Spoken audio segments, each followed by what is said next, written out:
Today we are going to start with chapter number 14, that is respiration in plants. Okay, we have completed chapter number 13, that is photosynthesis in higher plants. Now respiration is a vital process which is necessary for sustenance of life. We all know that. Okay.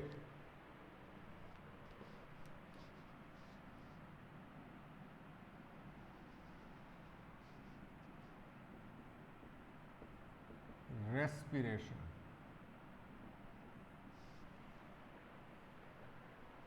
Now respiration and breathing is a different thing.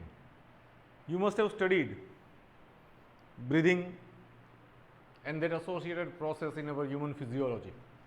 Okay, or you are rather studying the things.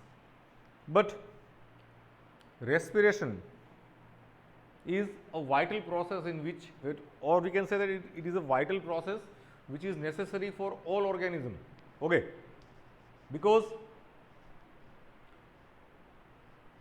to live we have to breathe. Okay, so all of us breathe to live. But why is breathing so essential to life? What happens when we breathe? Also, do all living organisms including plants and microbes breathe? If so, how? These are the questions regarding respiration. Now see, first of all, do all organisms breathe? The answer is yes. Okay. Then, how do they breathe? The second is, different organisms have developed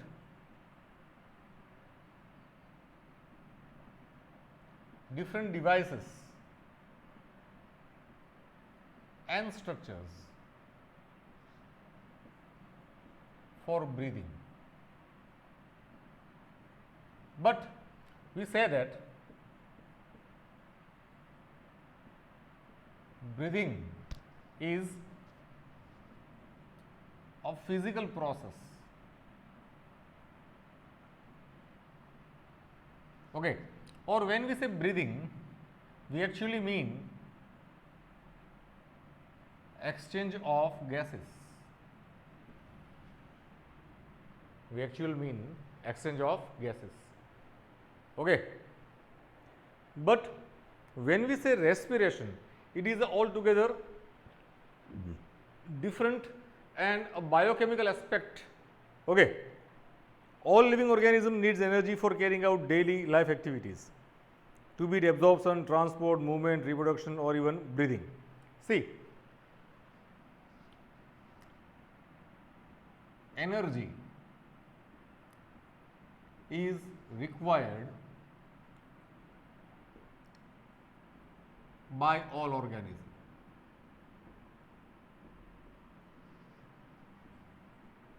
For various activity.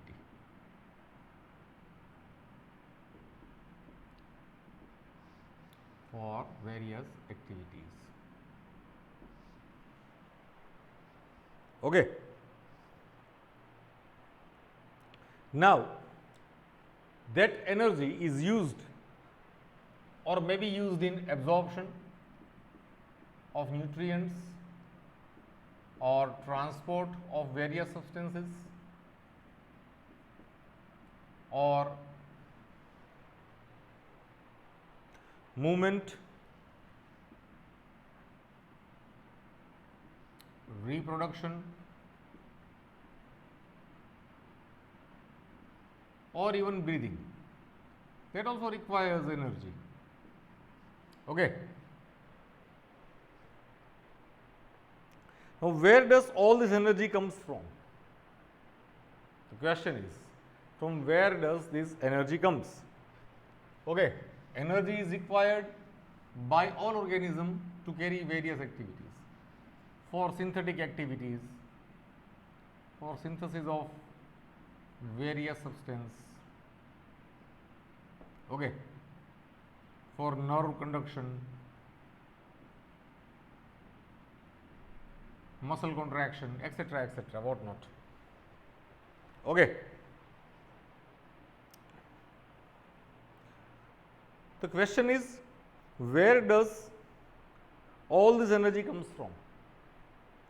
And we know we eat food for energy, but how is this energy taken from food, and how is this energy utilized? Do all foods have same amount of energy? Do plants eat? Where do plants get their energy from?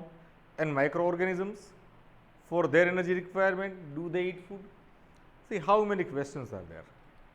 Okay, let us answer one by one. First is, from where does the energy comes? Where does the energy comes? Now it comes from food, or basically we say nutrients. Second, do all food contains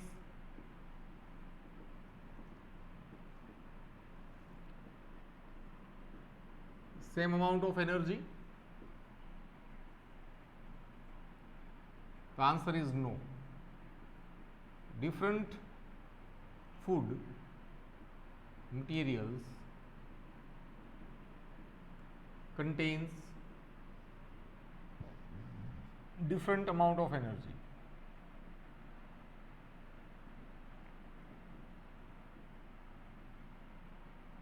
And that depend upon the chemical composition of food. Okay, that depend on its chemical composition. Ready? Then, do plants eat? Third question. First, second, third. Do plants eat? The answer is no. Plant does not eat directly, because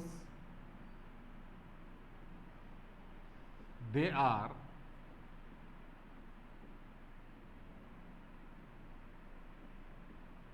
primary producers and can consume the food they have prepared. Okay. So, they do not ingest the food.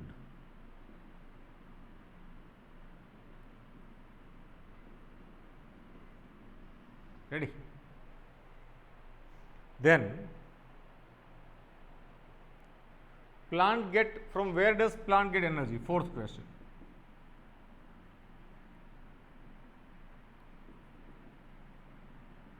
From where plants gets energy? The answer is, plants obtain energy by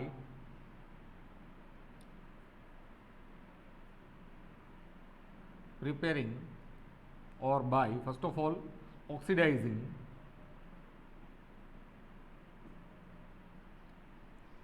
the nutrient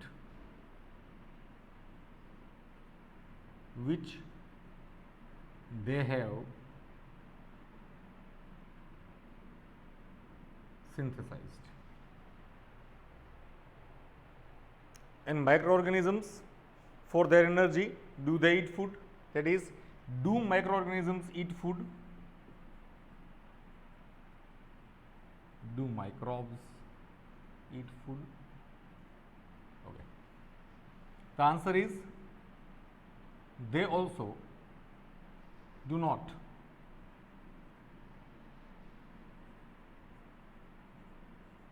Directly ingest the food. Okay. But in them, respiration is going on. Okay. You may wonder at the several questions raised above. They may seem to be very disconnected, but in reality, the process of breathing is very much connected to the process of release of energy from food. So, let us try to understand how this happens. Okay. Now, say energy requirement, as I told you, these are various things, and these processes are collectively referred to as life process, or what we say as physiological process. That is the process which keeps the organism in a living state. Okay. So, different organisms, plants, basically three kinds of organism: microbes, plants and animals. All have one common requirement, and that is energy. And that energy can be for various things. Okay. And for building up energy or for producing energy, there is a process needed which can break down the chemical constituent which is taken in the form of nutrients, and that energy which is released from that nutrient is to be stored in some intermediate compound which can be utilized as and when required by the organism. Okay.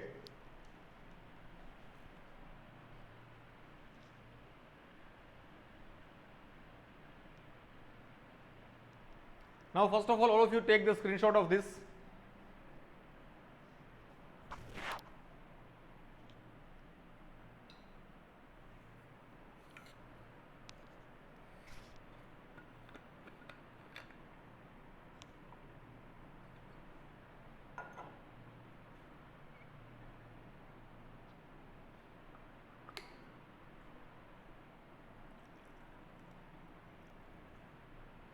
All of you take the screenshot of this fast.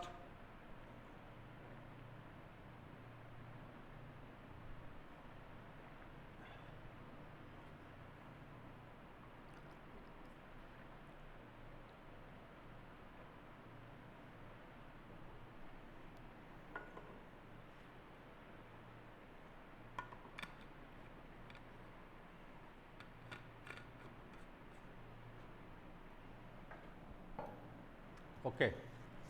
So, let us move ahead.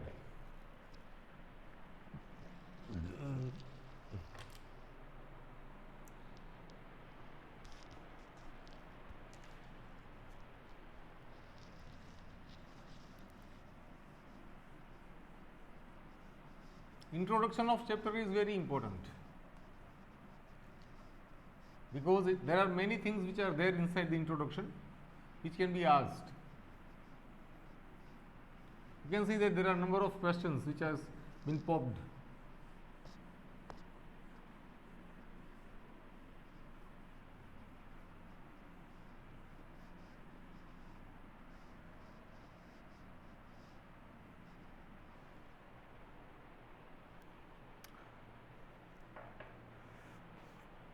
Let us try and understand how this happens.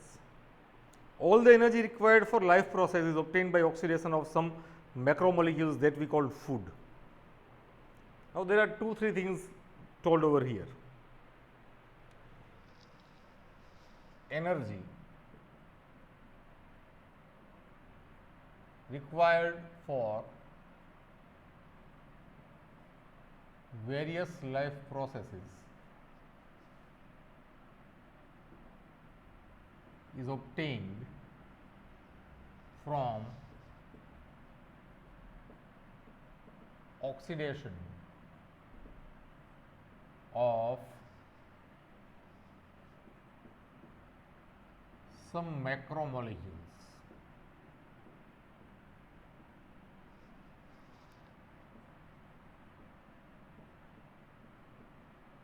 called food.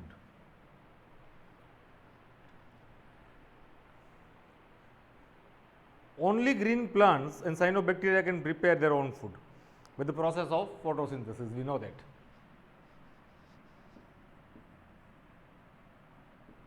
Cyanobacteria, that is blue-green algae, and plants.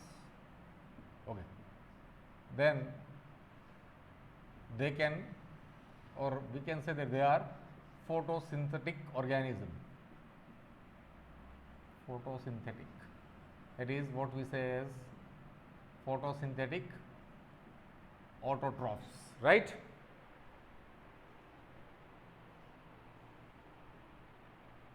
They trap light energy and convert it into chemical energy that is stored in the bonds of carbohydrate like glucose, sucrose and starch. Okay. We know that in photosynthesis what happens? Light energy of sun is trapped by various means, by various processes into glucose, sucrose and starch.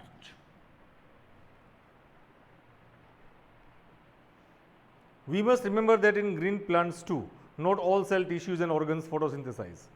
Only the cell which contain chloroplast that are most often localized or located on superficial layers carry out photosynthesis.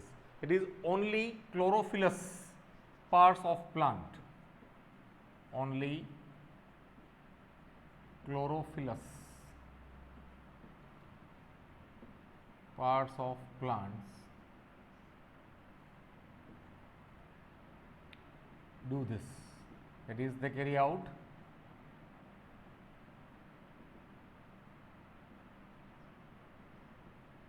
photosynthesis. Okay.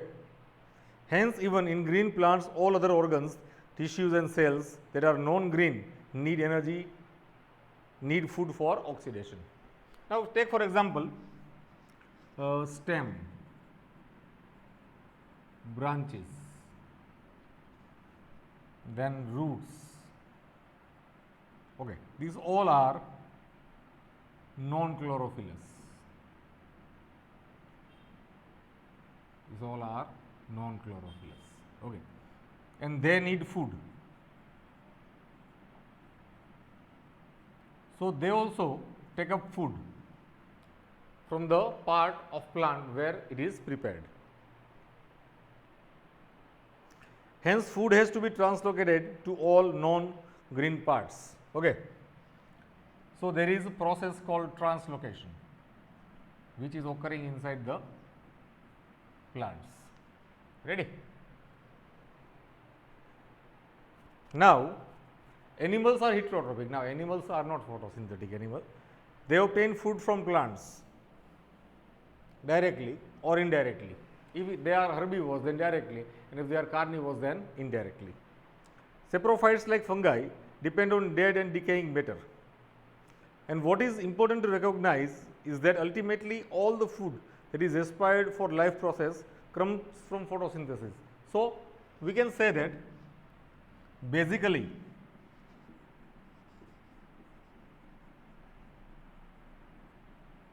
all food comes from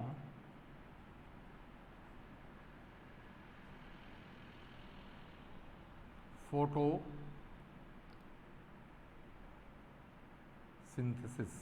Okay. So, it is the ultimate source of food. Second thing, it is the ultimate source of oxygen release also. Okay. This chapter deals with cellular respiration or mechanism of breakdown of food materials within the cell to release energy and trapping of this energy for the synthesis of ATP. In this chapter, we are concerned with cellular respiration or what we say as internal respiration,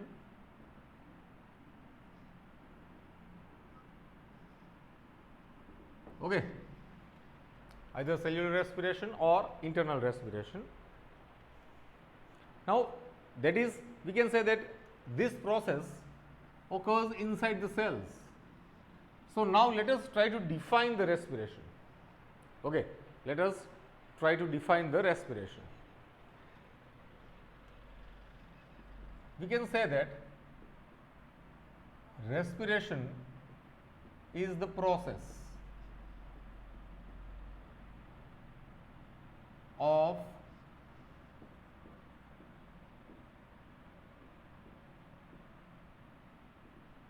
slow combustion of intracellular organic molecules.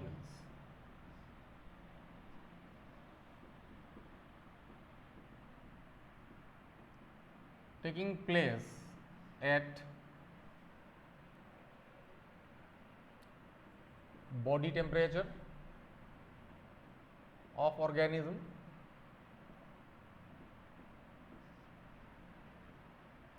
taking place at body temperature of organism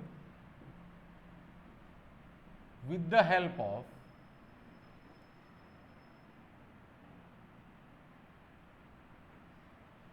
oxygen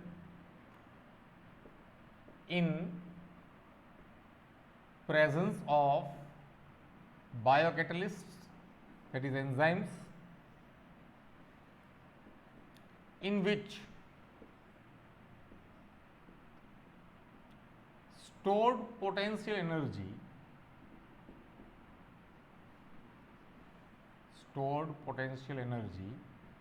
in food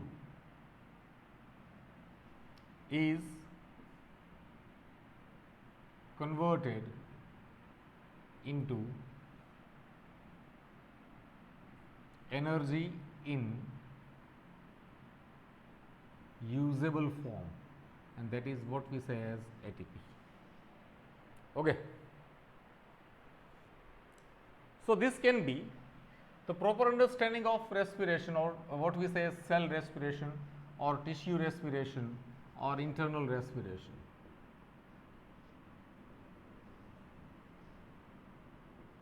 First of all, we say that it is a process of slow combustion. Okay. You will not see fires inside the organism. When the respiratory substrates are being combusted, you will not see fire coming out of the body. Okay, भड़का no देखाई भाई. So it is a process of slow combustion of intracellular organic molecules. That is, the organic molecules which are present inside the cell, taking place at body temperature of organism. Organism does not have to increase its temperature to do all these things. Okay. With the help of oxygen. If in the case of aerobic, if it is anaerobic, then there is no need of oxygen, there is no presence of oxygen. In presence of enzyme, that is biocatalyst, because enzymes are must for breaking the bonds at low energy input. What happens in this process is which stored potential energy in the form of chemical bonds in the food is converted into energy in a usable form, that is the ATP. Okay, because organism can use ATP only. If it has to do any work, it has to use ATP. So at one point there is a food which is taken in the form of nutrients, other thing is energy. But what is the form in which this energy can be utilized by organism? It is ATP, that is adenosine triphosphate.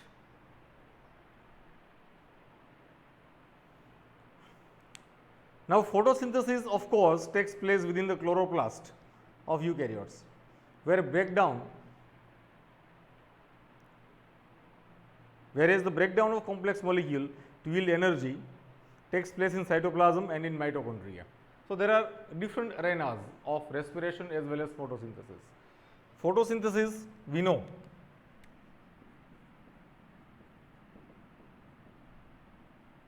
photosynthesis, the site is chloroplast. Okay. While in the case of respiration, it is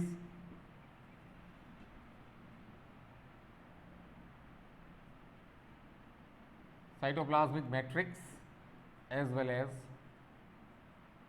mitochondrion. Okay, mitochondria. These are two sites where this occurs.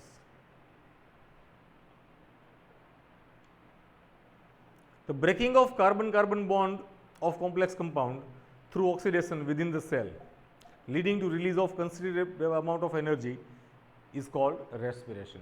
Now see, any compound you take, there will be bond between carbon-carbon, and this is a covalent bond, and when this bond is broken,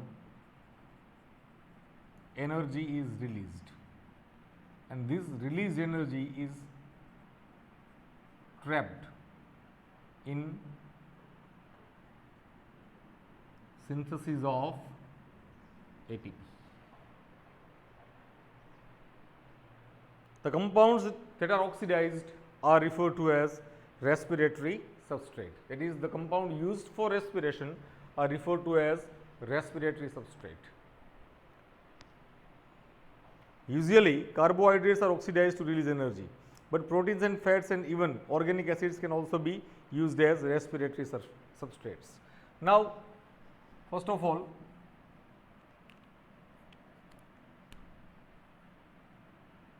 compounds used in respiration are known as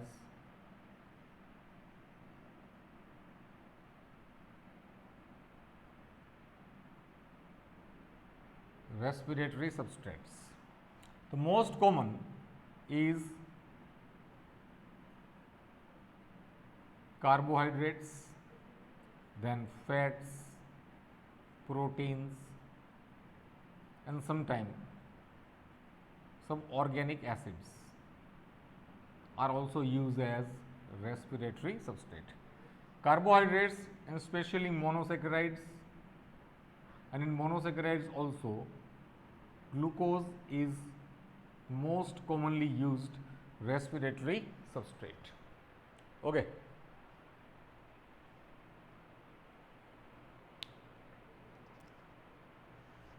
During oxidation within the cell, all the energy contained in respiratory substance is not released free into the cell. Otherwise, there will be some problem. There can be some problem, okay, inside the cell, or in a single step. Okay, એક જ સ્ટેપની અંદર બધી energy એકરે release ન થાય, but it is a gradual breakdown of the respiratory substance. બરોબર, ધીમે ધીમે ધીમે ધીમે ધીમે બ્રેકડાઉન થાય, બોન્ડ્સ છે તૂટતા જાય, એનર્જી રિલીઝ થતી જાય, એ એનર્જી છે એટીપીના ફોર્મમાં સ્ટોર થતી જાય. So it is a step wise, a multi step process. Okay, it is released in a series of slow step-wise reaction controlled by enzymes. Okay, as I told you, all the reactions which are occurring inside the living organism are enzyme controlled or enzymatically controlled. So, there is a gradual breakdown, step-wise step breakdown of respiratory substance, and it is through this step-wise breakdown of the respiratory substance that the energy is getting released, and that released energy is used in the synthesis of ATP, and then that ATP will be used by organism to do various kinds of work. Hence, it is important to understand that the energy released by oxidation in respiration is not used directly, but it is used in synthesis of ATP. Okay, the energy which is released, see, very important point over here we are discussing. The energy which is released by breakdown of this carbon-carbon or carbon-hydrogen or carbon-oxygen is not directly, or it cannot be used directly by organism. First of all, that energy is to be trapped in ATP, an organism can use only this ATP. Okay.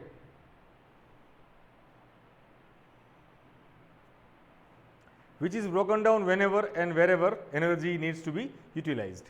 Hence, ATP acts as an energy currency of cell. Okay, ATP is energy currency of cell. ATP is energy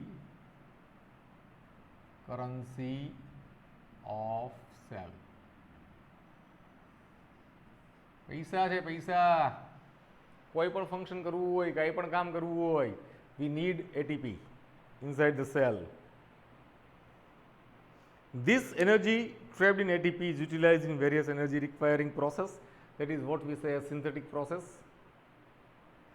and the carbon skeleton produced during the respiration, they are used in precursor for biosynthesis of other molecules in cell. Okay, so there are two ways. Okay, there are two things.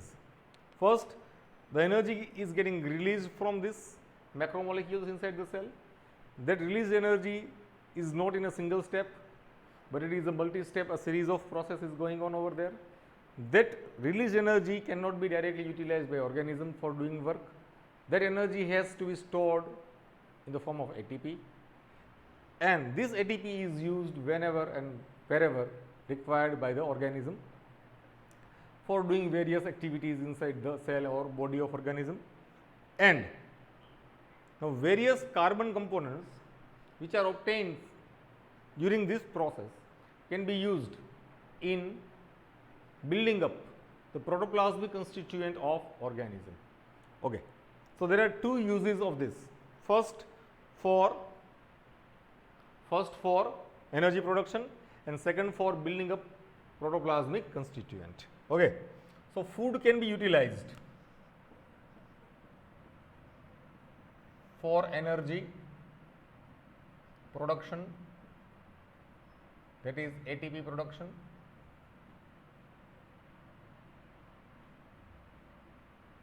and second, it can be used in building up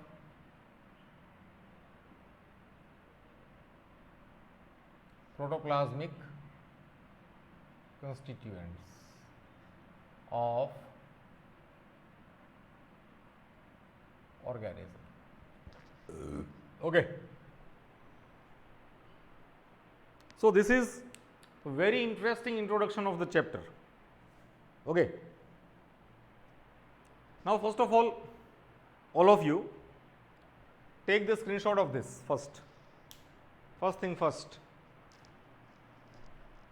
Are you getting what I am telling everybody?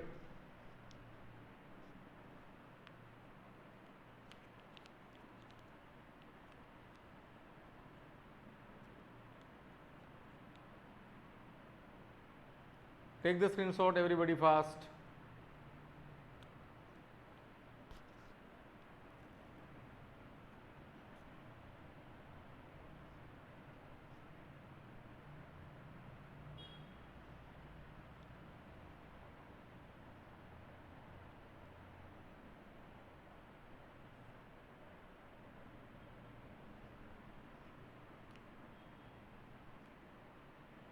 Okay.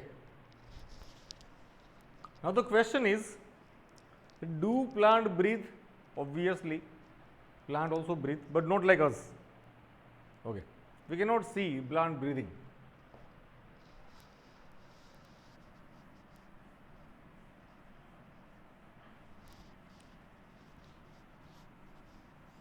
But plant do also breathe, that is the answer, but not like animals.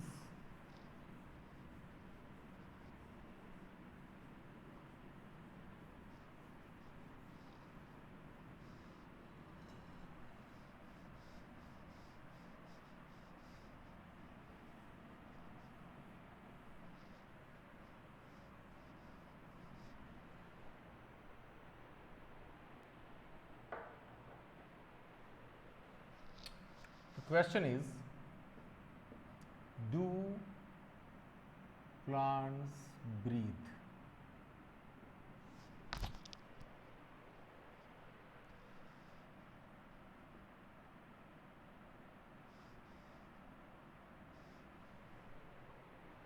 Well, the answer to this question is not quite so direct.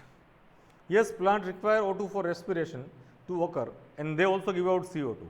Hence, plant have system to make ensure plant a system in place that ensures availability of O2. Plant, unlike animals, have no specialized organs for gaseous exchange, but they have stomata and lenticels for this purpose. Now see, in the case of plants, when we say leaf are the organs which are in direct contact with the atmosphere, and leaf has stomata. Okay, leaf have stomata. Then stem, they have lenticels. Okay, through which gaseous exchange occurs.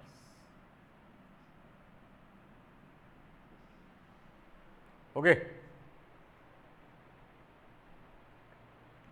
There are several reasons why plant can get along without respiratory organs.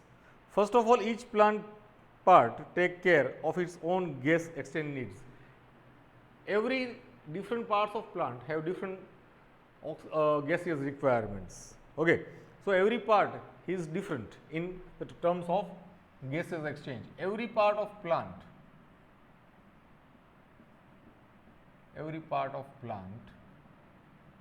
is independent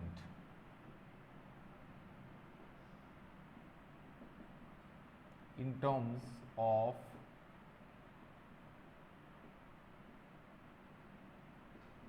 gaseous exchange, and there is very little transport of gases from one part to another. Second, plant do not present great demands for gaseous exchange.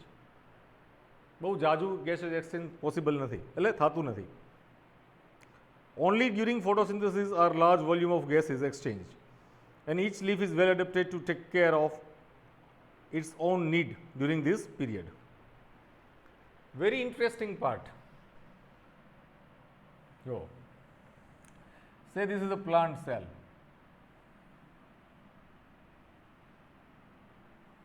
Mesophyll cell, for example. Okay. Then there is chloroplast, and then there is mitochondria.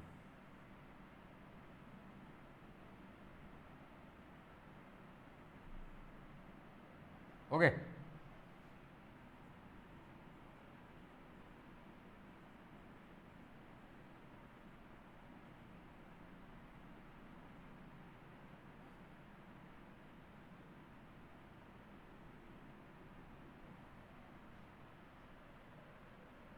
Then there is chloroplast and mitochondria. Now, say that it is a daytime. Now, respiration over here is occurring day and night. This is day-night process, continuous process. Photosynthesis is only a light dependent process. We know that basically it is a light driven process. So, it occurs only during daytime. But the volume and the amount of photosynthesis which is occurring inside the chloroplast is much more than the amount of respiration occurring inside the plant, because the metabolism inside the plant is in very less gear. That is, energy requirement of plant, okay, is very less. So, the amount of oxygen, say for example, in chloroplast during daytime, in 1 hour, okay, say 100 molecules of glucose is getting produced. At same time, there will be 600 molecules of oxygen getting released, okay, in 1 hour. Okay. So, you just count for 12 hours. Now, suppose in plant, as I told you that in plant the energy requirement is much less, unlike animals. Say 20 glucose is getting utilized. So for oxidation of 20 glucose, so 26 are 120. So 120 oxygen is getting utilized. So out of 600, 120 oxygen molecules are used over here, and rest 480 comes out. Okay, and these rest 80 molecules are stored in the form of starch. Okay, so the amount of energy used in plant for respiration is much less. When photosynthesis is there, availability of O2 is not a problem in this cell, since O2 is released within the cell. Okay, oxygen aya naya chhe na. Oxygen, this oxygen can be directly utilized over here. Third,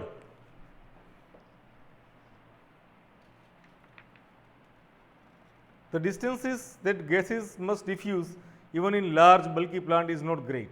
It is inside the cell only. Each living cell in plant is located quite close to the surface of plant. Living cell, I am telling, living cell is located quite near to the surface, so there can be very easy gaseous exchange. This is true for leaf, you may ask, but what about thick woody stems and roots? In stem, the living cell are organized in thin layers inside and beneath the bark. Okay, નજીક જ હોય, એકદમ surface થી નજીક હોય. And they have lenticels. They have opening called lenticels. The cells in the interior are dead and provide only mechanical support. So these dead cells do not respire, so there is no need of respiratory substrates or even oxygen for them. Thus, most of the cell of plant have at least a part of the surface in contact with air. So we can say that it is in direct contact with the air. Okay.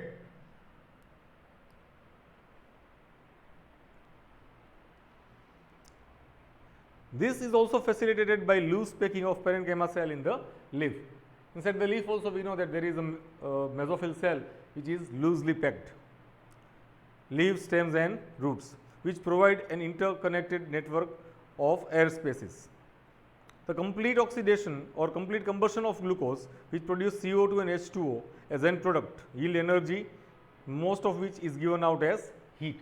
See, most of which is given out as heat. Only some is used in producing of energy. If this energy is to be useful to the cell, it should be able to utilize it to synthesize other molecules that the cell requires. The strategy that plant cell uses is to catabolize the glucose molecule in such a way that not in one step but in several small steps, enabling some steps to be just large enough that the energy released can be coupled to ATP synthesis. બરોબર, single સ્ટેપની અંદર energy release નથી થતી, but there are some steps involved in the process during which the energy is getting released, and this released energy is utilized in production of ATP.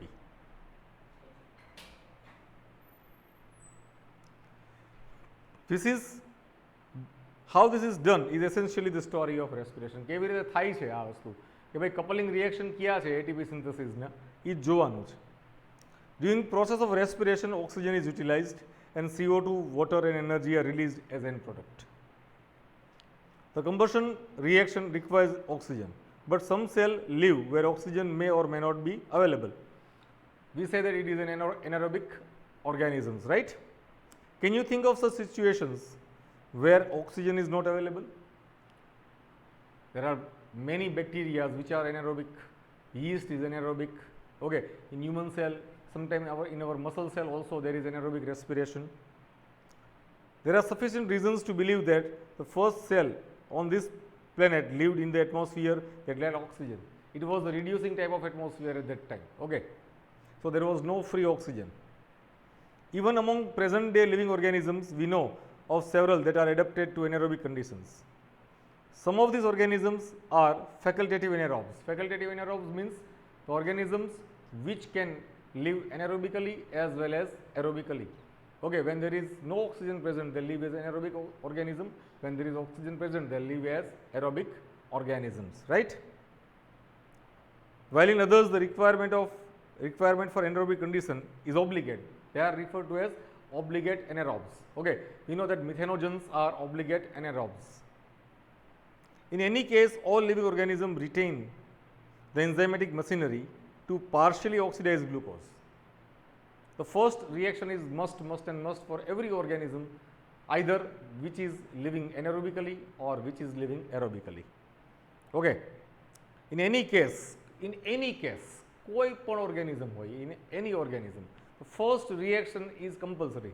Okay. All organisms retain the enzymatic machinery to partially oxidize glucose without the help of oxygen. This is must for all organism, either aerobic or anaerobic. This breakdown of glucose to pyruvic acid is referred to as glycolysis, and it is the most common and most obligate pathway for all organisms, either they are respiring aerobically or anaerobically. Either they are obligate aerobes, or they are facultative aerobes, or they are obligate anaerobes. Okay. But glycolysis is must and must. Ready? So, from our next lecture, we are going to start with the very important process which is utmost necessary in all organisms, referred to as glycolysis. Okay. Now, all of you first of all take the screenshot of this.